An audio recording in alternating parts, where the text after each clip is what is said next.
Well, basically it started when I was 11. I was playing football for Stockport Boys, and I was approached by a football coach who then asked me to go training and he was generating a team.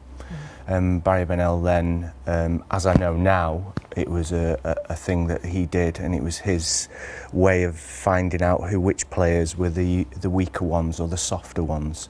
And within about 3 or 4 weeks, he asked my parents if I could stay over at his address, and it started there within a few weeks, really. Can I ask what he did to you?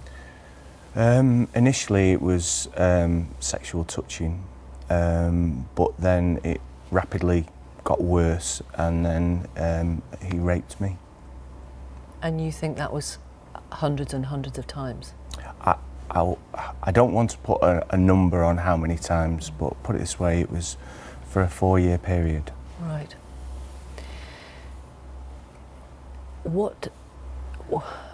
Why did you think that was happening? What did you think was going on? I spent a long time struggling to deal with, and other people that have abuse.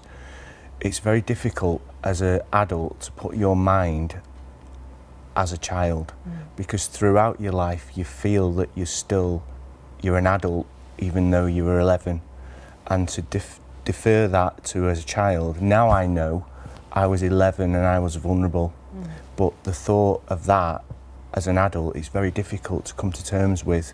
But I know how that feels now, and I was a child and I was vulnerable, and to be targeted like that, it wasn't my fault.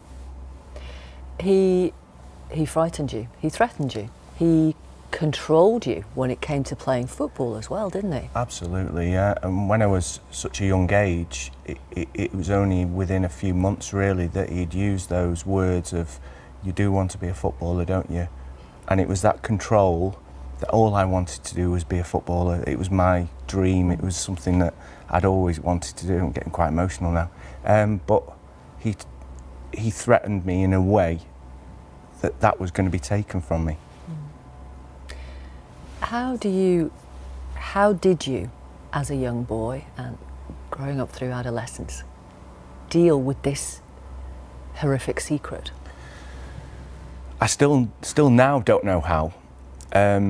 My therapist says because I've got inner strength, but I would say that I put it in boxes, and I always refer to boxes because I try to put it in a box and put it to the back of my mind and focus on my football, because that's all I ever wanted and I dreamt of, and I'd say it was a case of, if I can't deal with this, then I'm not going to be a footballer. Right. So with that came a feeling of, I need this and I have to go through it and I have to put up with it, and if I can't put up with it, then I'm not going to get it.